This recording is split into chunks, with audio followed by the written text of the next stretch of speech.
So what's up guys, welcome back to another video. Today we're going to be doing part 2 of chapter 2 of the alternate future of the world. So let's begin. First of all, the Axis of Resistance is a member of Iran, Syria, Lebanon. I do not know why Lebanon's not colored in. So we have Turkey, not liking how they lost the Russo-Turkish War, so they were to declare war on Syria. This activates the article of this, and yes, not too good for Turkey. So since the Turks were already prepared for this, we see a Turkish offensive go pretty smoothly in northern Syria, as Syria is also in chaos. Chaos as I am recording this video. A lot of political unrest. I don't really know how this invasion would go with ISIS and all of that, but the Iranians would then push into Turkey. The Iranian soldiers that go mostly via air pushes the Turks back, although I don't know if Israel will allow this. Anyhow, the Turks is probably also extremist Islamist. I mean, I'm pretty sure they are extremist Islamists in real, not extreme, definitely Islamist in real life. However, the reason why they pulled out of this land was to make an offensive in Iran. This doesn't go too successfully though, as Iranian soldiers are. Iran in this timeline is stronger. They could also possibly nuke Istanbul, but no, we're not. But that'll destroy the world, and then it won't be fun. So, Turkish soldiers, immediately unequipped and undersupplied, retreats to a position. Iranian soldiers reach the border of Syria, in which they have easier access to, given the Syrian supplies. The Turks would immediately retreat from the occupied areas and win a battle against the Iranian soldiers, stopping their advance for now. However,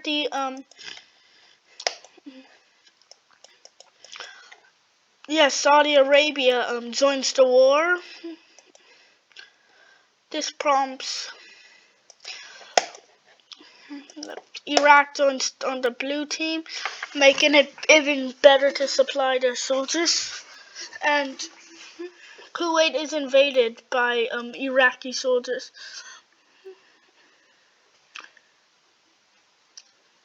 The rest would say stay neutral.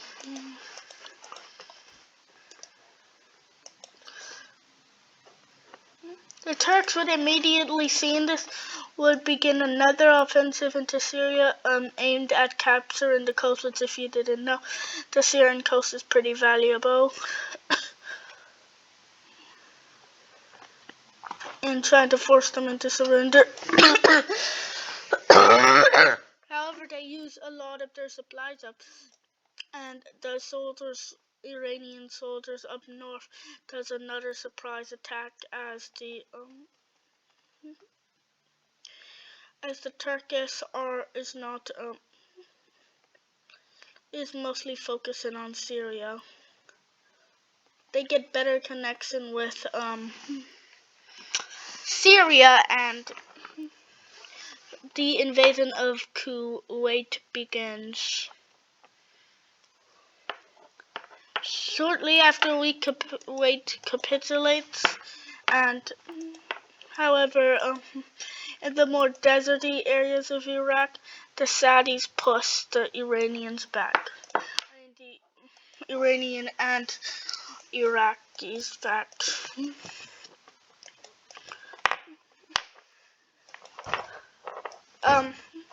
Lebanese, Iraqi, and Syrian and Persian soldiers would then push back the Turkish, making them not connect with,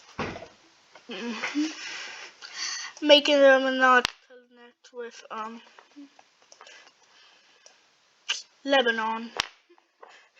The Iranians would be suffering supply issues, and right now there's Iranian protests. Thinking that would probably get bigger, Iran pulls out some troops from the occupied lands to fight the protests, and also cover the Saudis, leading to Turkish soldiers capturing a lot more land. The Saudis would get pushed back as the desert soldiers aren't there yet, but when the desert soldiers arrive, it becomes the Saudis would push back a little more, and it'll become a stalemate. Along the coast, Iraqi and Persian soldiers would begin another offensive, which the Persian Gulf lays. Let me show you where all of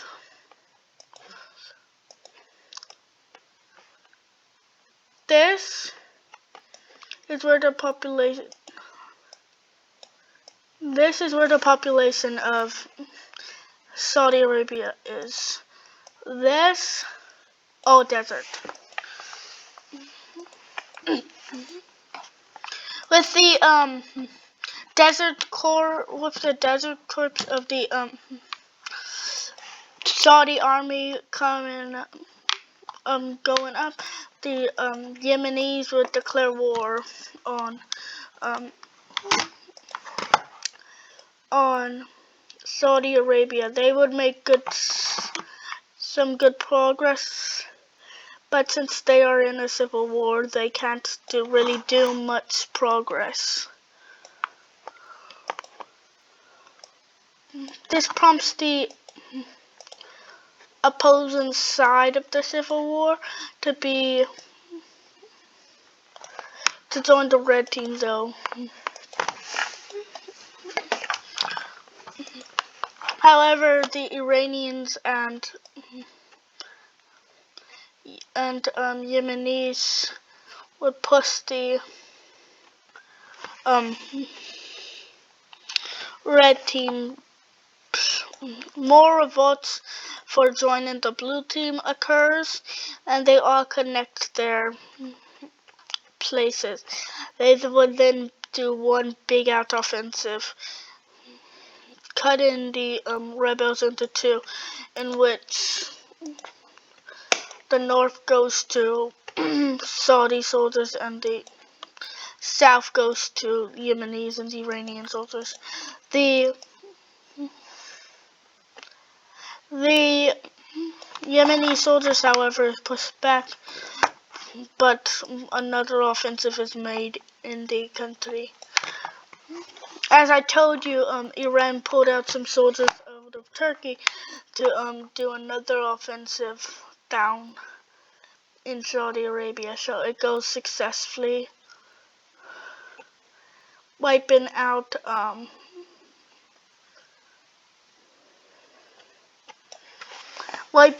the Saudi army and they would then begin another offensive into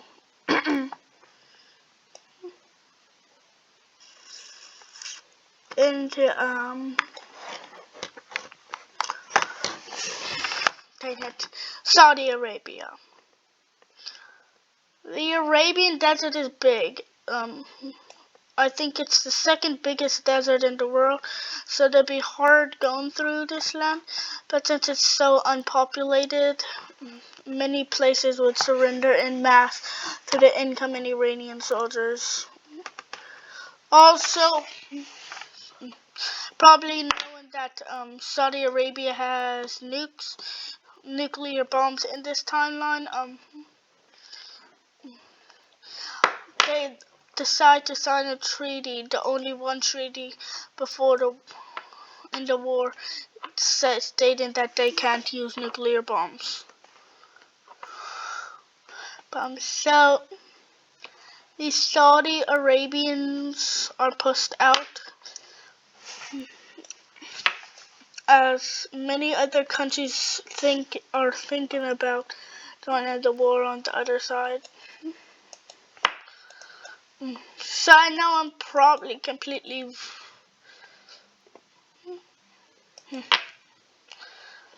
one thing that won't be good is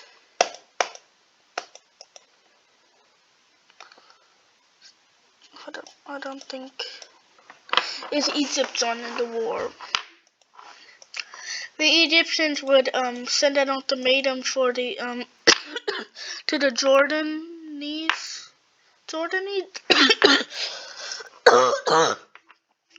in order for them to pass through, the Jordanese do not accept it, leading to an invasion.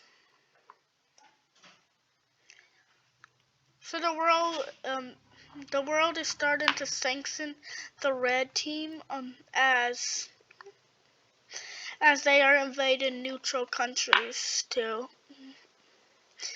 bypass their enemy. The Iranian soldiers will quickly go in and win a battle against the Egyptians, establishing a firm front line in Jordan. The Saudis would be pushed back even more as the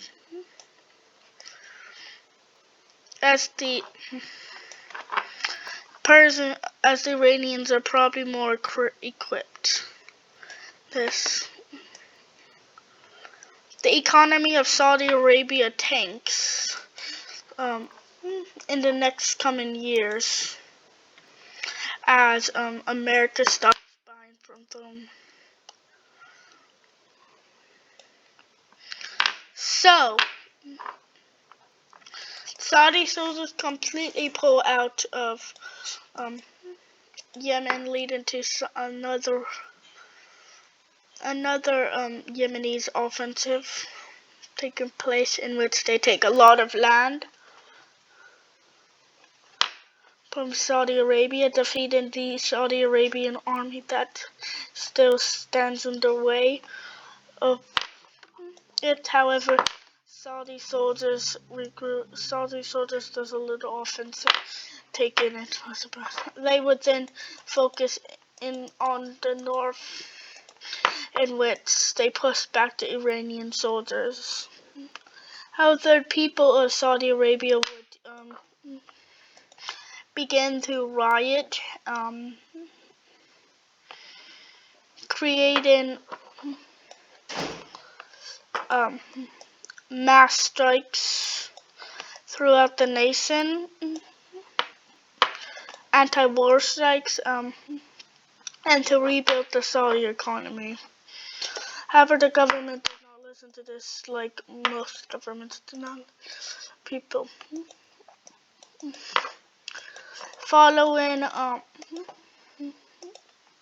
With these new offensives and the Iranian soldiers being everywhere, they have less focus on the Turkish. So the Turkish would begin another offensive. However, there are democratists revolting.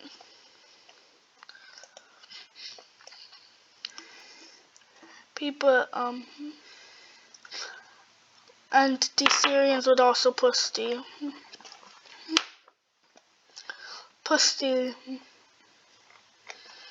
again.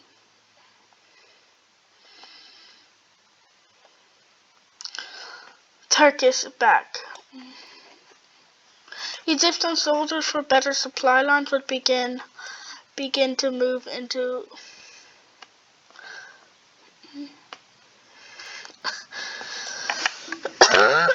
Israel. However, the Israelis, without formally declaring war on Egypt, would destroy the Egyptian armies. So this was kind of a dumb move, and the Egyptians don't want war with Israel. The Jordanese and Iraqi soldiers pushed the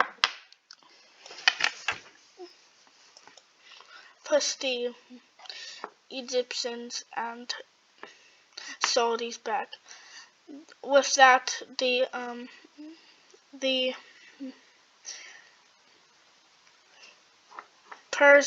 Iranian soldiers would outflank their enemy and encircle a bunch of their soldiers with all surrenders.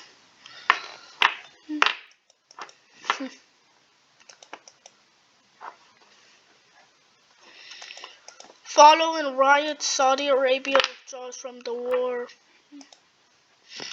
leading to the collapse of the Western Front. The Western Front of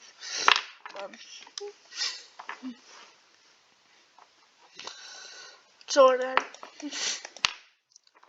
With the Iranian soldiers, the Turkish would fully retreat out of Syria, and this time it's the last time they would ever get the upper hand.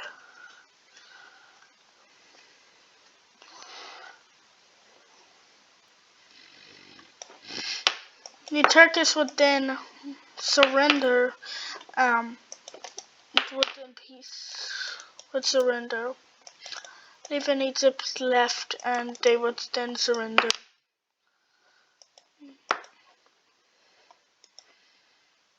So after probably the bloodiest war of Middle East history is finished, let's go on to the treaty. First of all,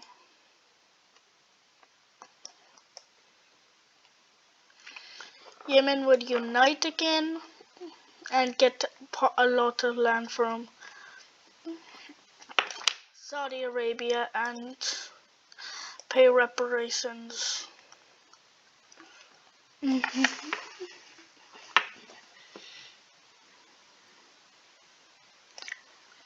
Some northern lands, including Kuwait, would be given to Iraq, and Iran would gain some lands via the Persian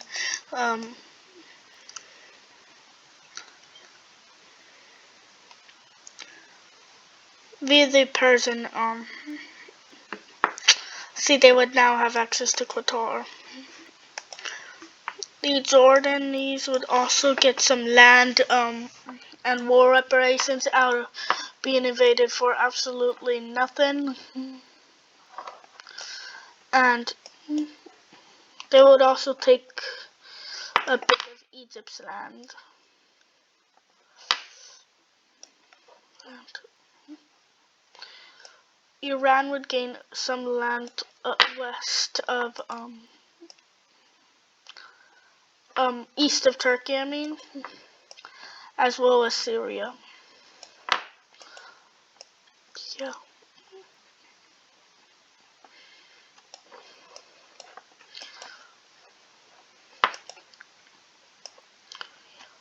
the Turkish government would then begin to rapidly expand their military budget. Finally, Israel, even though not being a part of not Israel. I just realized Iran hates Israel. And I also just realized I've been talking 20 minutes about this one war. Amazing. So, Egypt pays war reparations, and this is jointly occupied by the Axis of Resistance, which also grows to this. Palestine also joins, as well as Qatar, since Iran and Qatar has relations. Anyways,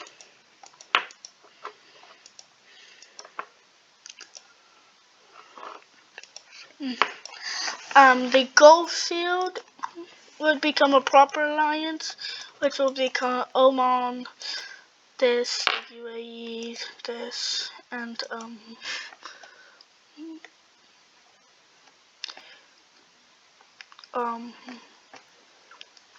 that's it.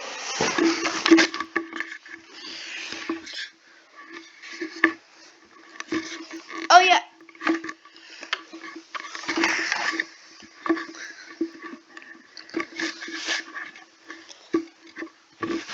Oh yeah, and as if Iran doesn't have enough oil already, the Saudis would have to give them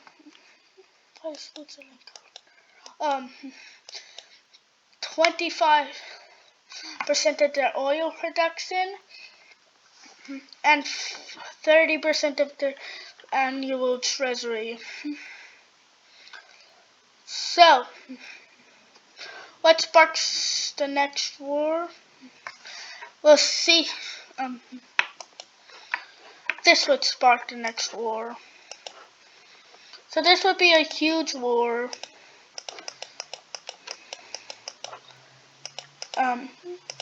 From the United States, which NATO wouldn't join, since the United States technically was the one that declared the war. Only France, the UK, and Portugal will join.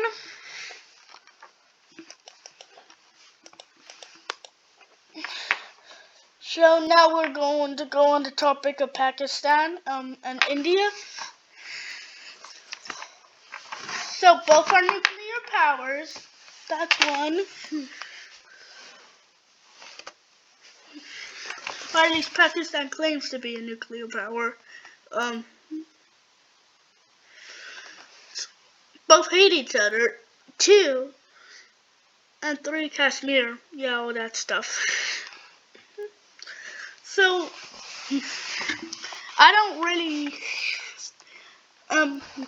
in this scenario, I don't think Pakistan will be ready for a war. So we'll just leave both of these out. Same as India.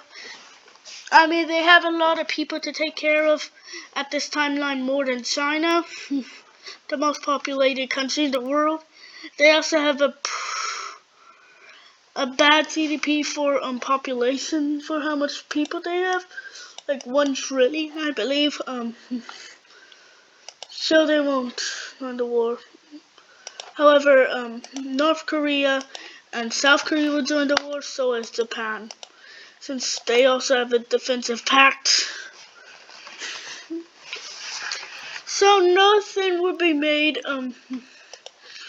besides in Korea, which we're going to be focusing on. The North Koreans completely surprised the South Koreans, as they were prepared for this, as China had secret plans for this. They captured Seoul, but however the South Koreans are a lot stronger than the North Koreans, so they would steamroll through South Korea and take Seoul back. North Korea back. They would also even make a little offensive into North Korea, but it will be eventually stopped with Chinese soldiers moving in.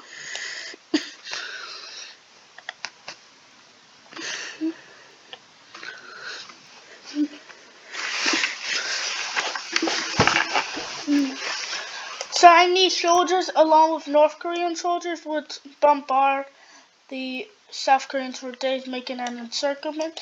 Those soldiers would then surrender. However, South Korea would get more soldiers. To make it more interesting,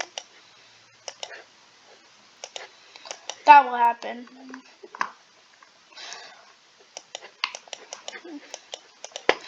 So, with the Indians caught off surprise,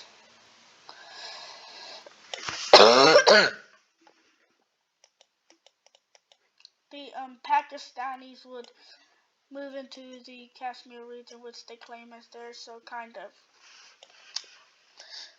hypocritical.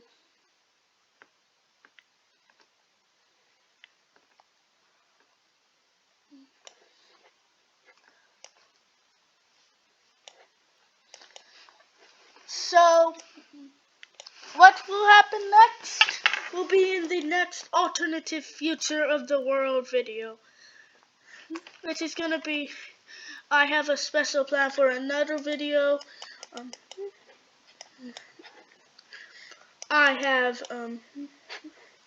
So then it will probably be the alternate future of the world video if I don't do a history meme video. Thanks for watching, hope you enjoyed.